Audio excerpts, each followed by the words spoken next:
Okay. Kayo ba, meron na ba kayong nagawa na pinagsisihan nyo?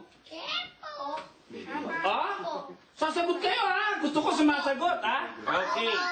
Makinig kayo dahil ang kwentong ito ay galing pa sa Mongolia. Ang layong bansa no, nasa taas pa ng China. Tungkol kay Genghis Khan at ang kanyang lawin. Si Genghis Khan, bago pa siya naging isang dakilang mananakop, hari muna siya ng isang maliit na tribo sa Mongolia. Pero alam nyo, siya ang naging isa sa pinakadakilang mananakop nung panahon niya dahil halos lahat ng kalahati ng mundo nasakop niya. Ang kapantay niya ay si Alexander the Great na nasakop niya ang buong mundo halos nung kapanahunan niya. Ito ang kwento ni Genghis Khan. Si Genghis Khan ay may paboritong lawin. Lagi niyang kasama yon, dumadapo yun sa kanyang braso, minsan sa kanyang balikat, isinasama niya yon sa kanyang pamamana. Pamamatay ng usa sa gubat.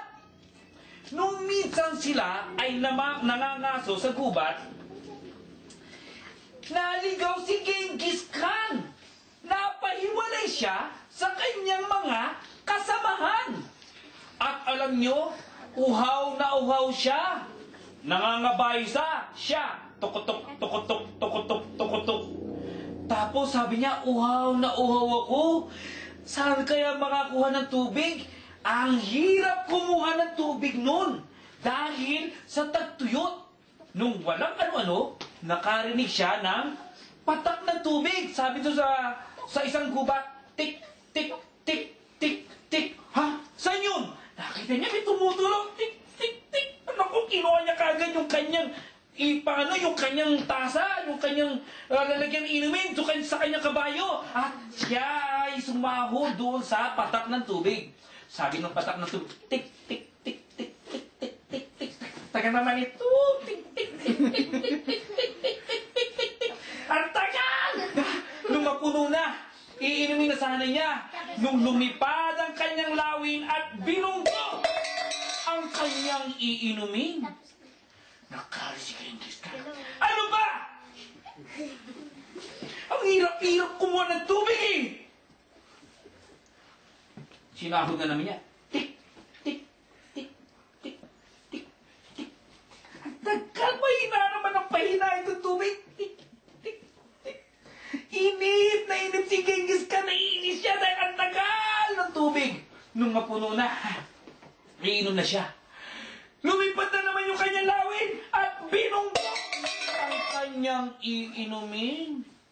Sabi ni Genghis Khan, ulitin mo pa yan. Papatayin na kita! Para makita mo. Tinampot na naman niya yung kanyang inuminan at isinahod.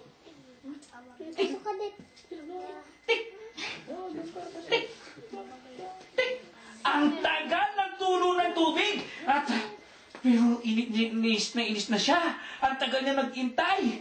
Nung iinumin na niya, bigla na namang lumipad ang lawin at bigla niyang binunot ang kanyang espada at naputol ang ulo ng kanyang lawin. Bumaksak sa lupa, puno ng dugo. Sinabi ko naman sa iyo eh, uhaw na ako! Kaya nanglapan ako! Ginawa niya. Pinuha niya yung tubig. Tapos sinahod niya. Tik. Tik. Inis na inis siya. Baka doon sa taas, mas maraming tubig. Binaba niya yung kanyang tasa. Tapos umakyat siya sa bato. Uhaw na siya. Lalo lang siya nag-agalit. Pangalawang bato. Pero naman siya. Kya. Pagod na pagod siya. Pangatlong bato. Nung makarating siya doon sa tuktok, nakita niya may nakabara doon sa tubig, isang makamandag na ahas. Na alam niya na kung nainom niya yung tubig, tiyak na patay siya.